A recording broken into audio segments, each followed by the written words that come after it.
Reincarnated as a first-rate villain, I don't know how to play my role. Chapter 4, The Library's Whisper. The faint creak of the heavy oak doors echoed behind me as I stepped into the grand library of House Velebrandt. It was not merely a room. It was a cathedral of knowledge.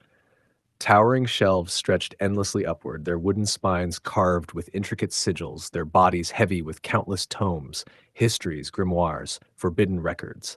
Above, the ceiling arched high, painted with sprawling celestial murals, stars, constellations, gods locked in eternal conflict.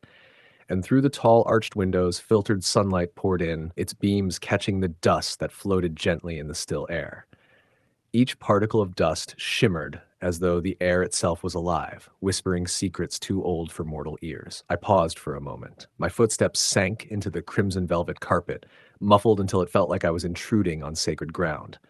The silence wasn't empty. It was thick, weighty, as though the books themselves breathed softly, waiting for someone bold enough to touch their secrets. I exhaled. This could take a while, I muttered under my breath. And so I began. Hours passed. My small hands brushed against leather spines and gilded lettering, one shelf after another, one row after another. Each tome felt older than the last, some bound in velvet, some stitched with beast hide, some humming faintly as if holding magic within their veins. I opened them, read line after line, and each time something inside me stirred. Not because of the knowledge alone, but because of something far stranger. I was reading fluently, not stumbling, not struggling. Every word, every phrase flowed into my mind as naturally as breathing. I froze at one passage, staring at the script, curved ancient letters, glowing faintly in the candlelight. It wasn't English, it wasn't Japanese. In fact, I didn't even know what it was. And yet, I understood it. Wait. The word escaped me like a fragile whisper. My hands trembled slightly. This isn't Japanese or English. I don't even know what this is. And then the realization struck deeper. I had been speaking this language effortlessly, whether to my maid, the guards, even my so-called parents in this world. It had rolled off my tongue as if I'd been born into it. Why?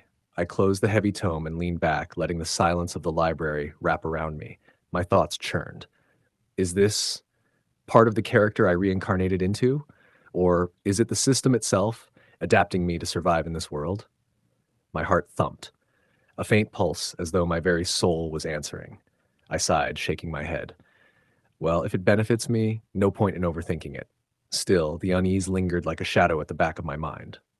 The next tome I lifted was far heavier. Its cover was thick beast hide, its edges reinforced with metallic sigils that hummed faintly with old power. The title was etched in silver runes, The Core Principles of Power and Awakening. A strange sense of gravity filled me as I opened its first pages. The letters danced, alive with weight and meaning, and the truths within widened my eyes. This world, it did not run on one singular power. It was divided into three forces: aura, raw physical strength honed through discipline, and the body itself. It made the human swordmasters, the beastkin warriors, even intelligent monsters into predators of terrifying instinct. Aura reinforced every strike, every breath. Mana, mystical, ever-flowing energy coursing through the very veins of the earth itself. The ley lines. Elves, witches, Drakari, they bent the world itself with it, calling fire, storm, or shadow to their command. Holy power, a divine light gifted by the gods to the faithful. It healed, it blessed, it smote. The Church of Elisira wielded it, binding kingdoms beneath its sanctity. But not every race leaned on the church. Some turned away, awakening their power naturally, without divine aid. I turned page after page, my heart racing, and then my eyes froze at a particular passage. Open quote, once an individual awakens to mana or aura, the system interface will unlock, revealing their talent, path, and potential. Close quote. The words clawed at me, my throat tightened. Then why is my system already unlocked? For even now, always at the back of my mind, lingered the faint glowing mark, my interface. Active, waiting, watching, and yet there was nothing within it, no aura, no mana, nothing. I haven't awakened to anything yet, I whispered. Page after page flew by until I reached another haunting line. Open quote. At age 10, humans are brought to the church for their awakening ritual. Some succeed, some fail. Those who fail become ordinary civilians. Close quote. My chest tightened. Age 10. That explained it. This body wasn't there yet. It hadn't awakened. That was why nothing had registered. But then why? Why did the system recognize me? Why did it open for me alone? Was it because I reincarnated into this vessel? Or was it something darker, the remnants of the demon that once possessed this body?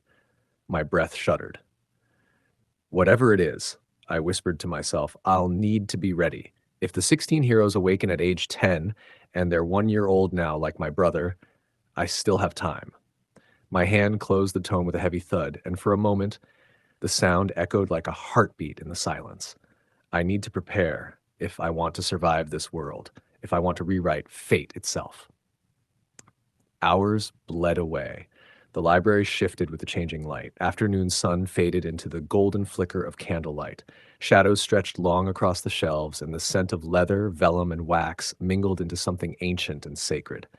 I sat cross-legged on a velvet seat, hunched over, my childlike frame dwarfed by tomes that weighed more than me. Yet I read on, devouring each word. The next book was an atlas, massive, bound in deep green, a golden clasp holding its pages together. When I opened it, the world itself unfolded before me. 4 continents sprawled across painted maps, oceans swirling between them, mountains raised like jagged scars, kingdoms marked with gilded ink. My eyes fell upon the first, marked with a golden sigil. Erythrol. Home. My home now. The heart of civilization. The human empire spread across it, 6 Archduke houses ruling its vast lands. Elves guarded their enchanted enclaves, Drakari ruled their frozen peaks, and Maranth kingdoms rose along its oceans, and at its very center an intricately drawn tower, the Reincarnated Empire Academy, a place where young elites from every race were forged, a place where destinies converged. My finger traced the tower's image. That is where my path will lead. I turned the map, tracing the Archduke lands. The west, House Velebrandt. My family, our lands pressed against the Abyssgate wastes where nightmares stirred. The north, House Dragelheim, steel and frost, their borders brushing against the Drakari. The east, House Florentel, verdant guardians, neighbors of the elves. The south, House Rymara, defenders of the seas. The sky, House Solcrux, masters of the floating citadels. And in the shadows, House Obrechts, watchers of the Valskar, where corruption itself bled through. 6 houses, 6 powers balancing a fragile empire, and I, cursed as the villain among them. The atlas unfolded further, revealing the second continent, Varnakar, beastfolk lands, Lupins, Leonin, Ursari, empires of claw and honor, stronger, wilder, separated by cursed seas and ley storms. The third, Nythera, a land steeped in shadow. Witches, rogue Drakari, fractured human lords, war and betrayal danced eternally there. And at last, in the center of it all, the land that bled darkness, Nithraxis, the Abyssian Domain, a cursed continent of black skies, endless twilight, the birthplace of the Abyssian king, the grave of the heroes before me. I closed the atlas slowly, my small fingers trembled against its heavy cover. So, this is the stage I've stepped onto. A world of blood, war, prophecy, and my voice cracked softly, I am the villain of a failed era, and yet I've been given another chance. I leaned back, watching the candle's flame flicker low. Shadows curled along the shelves like grasping hands. My thoughts spiraled to the 16 heroes, to my brother, to the awakening that awaited me. The silence of the library was a companion, a witness to my growing resolve. Outside, night had fallen. The moonlight painted silver against the stained glass windows of House Velebrandt. A cold wind stirred, brushing against the panes, rattling them gently. And then, just for a heartbeat, I felt it, a presence. I turned to the side, and in the polished glass of an ancient mirror, I thought I saw them. 2 eyes, crimson, watching. Not my own reflection, not a trick of light, but something ancient. My breath caught, I blinked, and they were gone. Only my reflection remained, pale and wide-eyed. Only the silence endured, and in that silence I realized the truth.